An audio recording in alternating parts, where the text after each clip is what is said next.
Please like the video and share it so that it reaches many more people and you get sawaba, or rewards from Allah.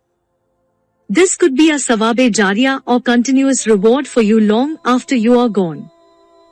Volume 7, Book 63, number 232, narrated by Said bin Jubayr. I asked Ibn Umar about those who were involved in a case of li'an. He said, the Prophet said to those who were involved in a case of li'an, your accounts are with Allah. One of you two is a liar, and you, the husband, have no right over her, she is divorced. The man said, what about my property, Ma? The Prophet said, you have no right to get back your property. If you have told the truth about her, then your property was for the consummation of your marriage with her, and if you told a lie about her, then you are less rightful to get your property back.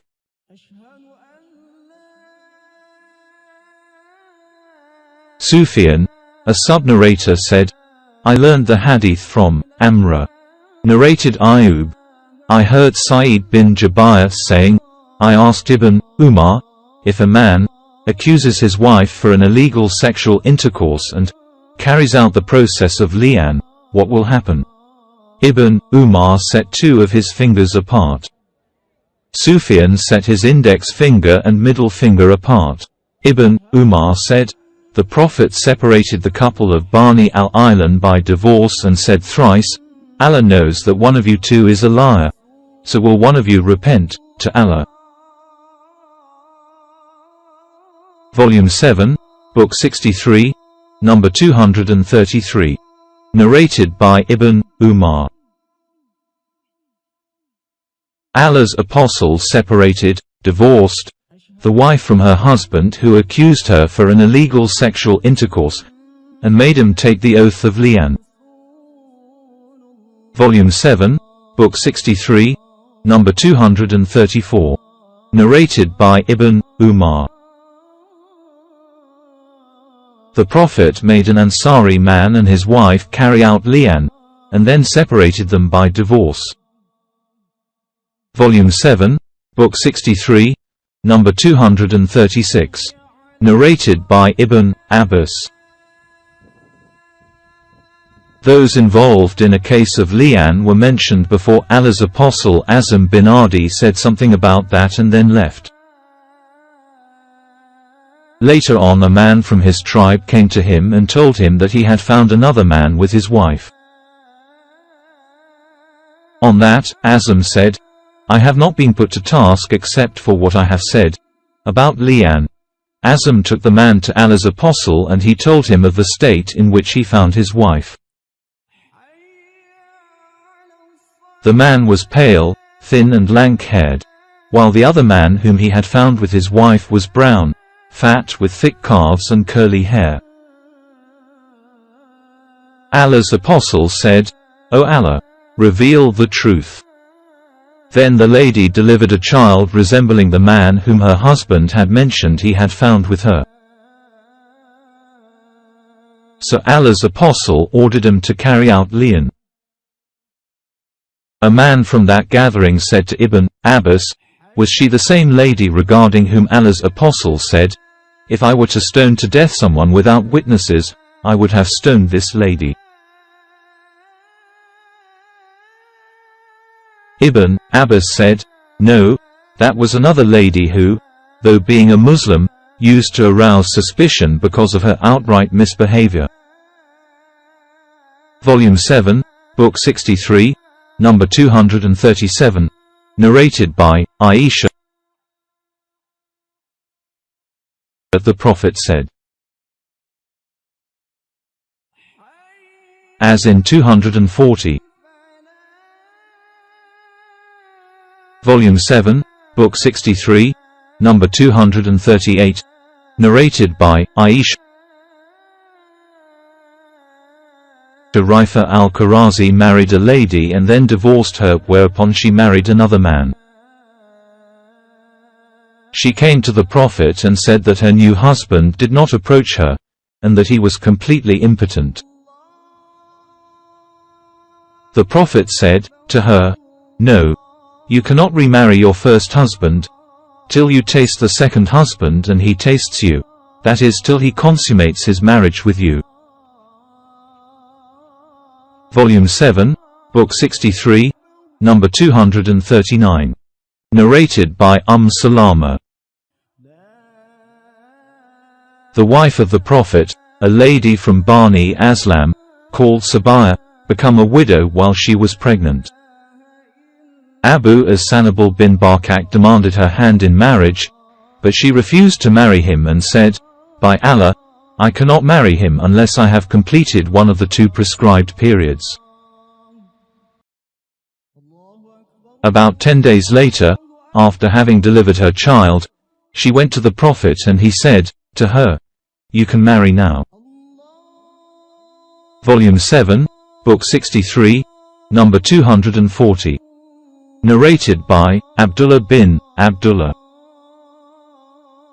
That his father had written to Ibn al-Arqam a letter asking him to ask Sabaya al-Aslamiyah how the Prophet had given her the verdict. She said, "The Prophet gave me his verdict that after I gave birth, I could marry." Volume 7, Book 63, number 241. Narrated by al-Miswa bin Makrama.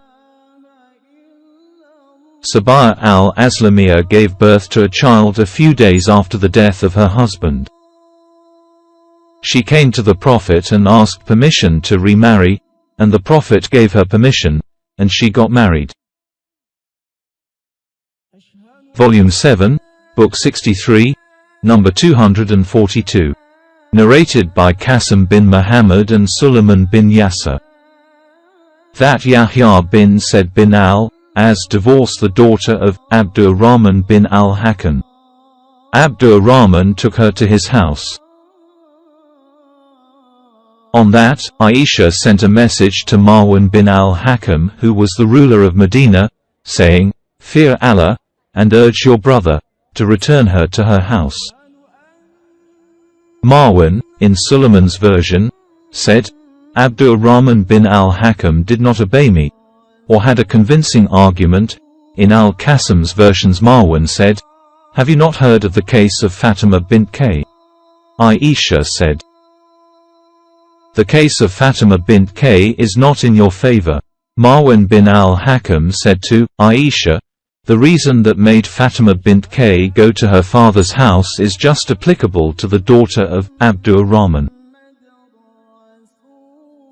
Volume 7, Book 63, number 243. Narrated by al-Qasim. Aisha said, "What is wrong with Fatima? Why doesn't she fear Allah? By saying that a divorced lady is not entitled to be provided with residence and sustenance by her husband." Volume 7, Book 63, number 244. Narrated by Qasim. Ursa said to Aisha, "Do you know so-and-so, the daughter of al-Hakam? Her husband divorced her irrevocably and she left her husband's house." Aisha said, "What a bad thing she has done." Ursa said to Aisha, "Haven't you heard the statement of Fatima?" Aisha replied, "It is not in her favor to mention."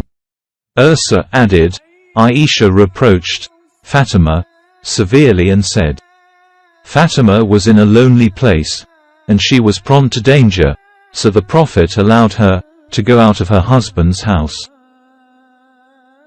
Volume 7, Book 63, number 245. Narrated by Ursa. Aisha disapproved of what Fatima used to say. Volume 7, Book 63, number 246. Narrated by Aisha.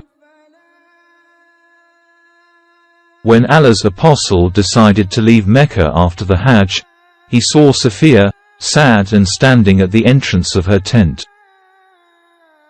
He said to her, "Aqr, or Halq, you will detain us. Did you perform Tawaf al-Afada on the day of Nahr?"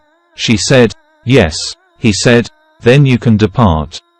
Volume 7, Book 63, number 247. Narrated by Al-Hassan. Maqil gave his sister in marriage and later her husband divorced her once.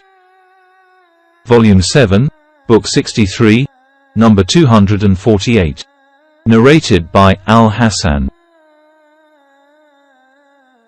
The sister of Maqil bin Yasser was married to a man, and then that man divorced her and remained away from her till her period of the iddah expired. Then he demanded for her hand in marriage, but Maqil got angry out of pride and haughtiness and said, he kept away from her when he could still retain her, and now he demands her hand again. So Maqil disagreed to remarry her to him. Then Allah revealed, when you have divorced women and they have fulfilled the term of their prescribed period, do not prevent them from marrying the former husbands. 2.232. So the Prophet sent for Maqil and recited to him Allah's order, and consequently Maqil gave up his pride and haughtiness and yielded to Allah's order.